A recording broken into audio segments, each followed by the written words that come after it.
So one of the questions I get asked a lot, especially in this field, is how do I know I'm dating a narcissist? And then how do I get away from him? And this is coming up more and more, especially with older women. Seem to have a run of women at the moment that have been married before. Marriage has been, in their opinion, okay. They'll break up from the person that they are married to, and then find themselves jumping into a relationship with somebody else who ends up not being very nice to them and ultimately being a narcissist. So one of the things you've got to ask yourself is why.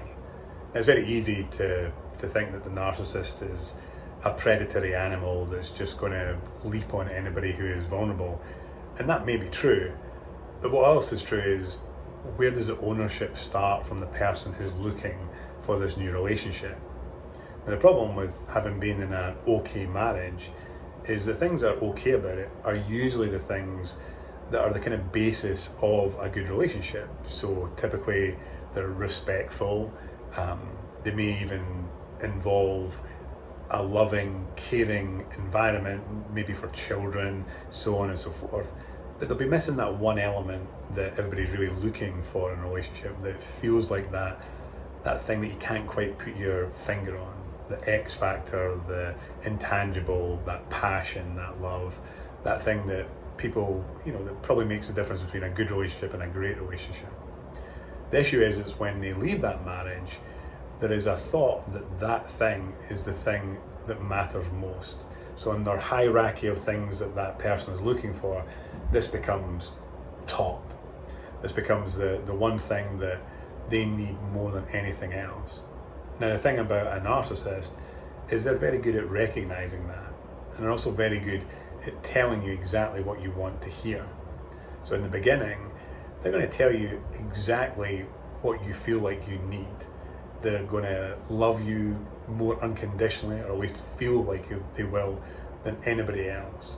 They're going to make you feel good about yourself in ways that no one else has, maybe not your husband. They're also going to probably be someone that's fantastic in the sack. They're going to be somebody who blows your mind in that circumstance. And these things combined kind of makes them irresistible to you. Now, in narcissistic relationship terms, they call this stage the love bombing.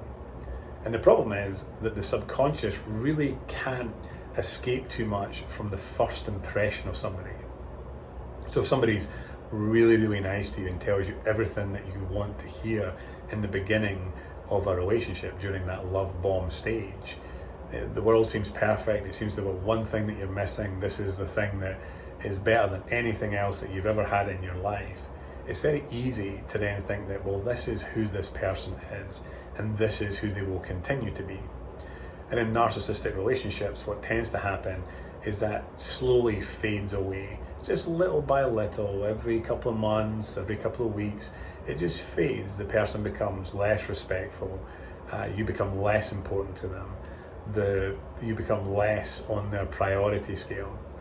And as that begins to move forward and move towards as the relationship develops, it's very hard for you to then be able to separate from what is the real person and what is the person when they're pretending. And it's very easy to think that the real person was the first person that you met. The real them was the nice person, the love bombing person, the person that was able to tell you everything that you needed to hear at exactly the right moment. But the reality, unfortunately, is that's not the real version of them. The real version of them is the version that you're getting now. And it's a real kind of psychological trick that kind of is persistent in all those types of relationships, is if you imagine somebody with a mask, it's very hard to determine which is the real face and which is the mask. And when you kind of find yourself in narcissistic relationships, it's very easy to think that the love bomb version of them was the real person, and the mask that they were putting on is due to something that they've gone through, maybe childhood trauma or alcohol or something like that. It's very easy and very common to think, well, if this person just didn't drink, they wouldn't be mean, or if this person just didn't work as much as they did, they would love me more. There's always this kind of excuse for their behaviour, and it takes your mind and your subconscious a little while to reconcile that and understand that, well, the person that is actually the person that I'm with is the mean person, is the person that doesn't prioritise me.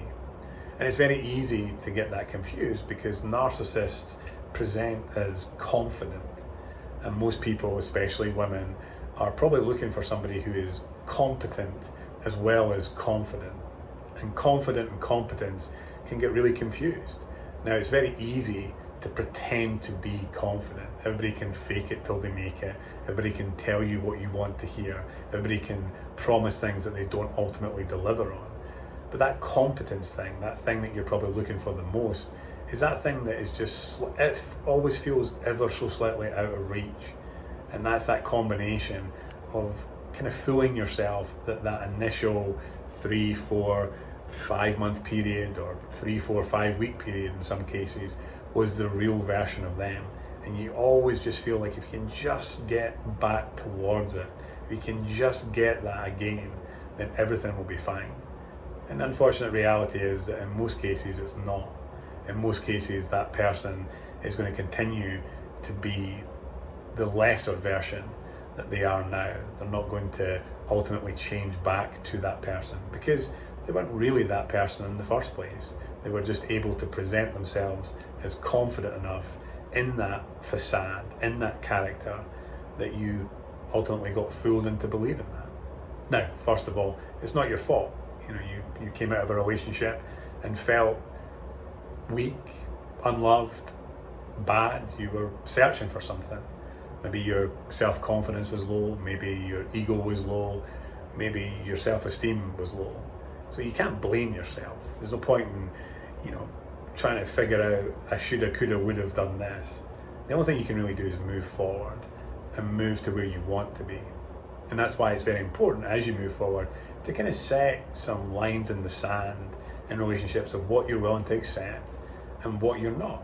And in understanding your own personality and understanding the dangers that may present itself with your personality. Like if you are that sort of person that tends to love hard and love quickly and love completely, that's a great thing. That's something that you should be proud of. That is something that good men and people who want to be in good relationships are actually looking for. But you have to be guarded about that. You have to be in control of who you give that to. You have to control the access to that love, to that commitment, and make those guys jump through a few hurdles. Make them prove their worth. Make them prove their value to you, because ultimately it's going to work out better for you, rather than falling for that trick of basically being told what you want to hear and thinking that presents some form of competence that's going to lead to a long-term relationship.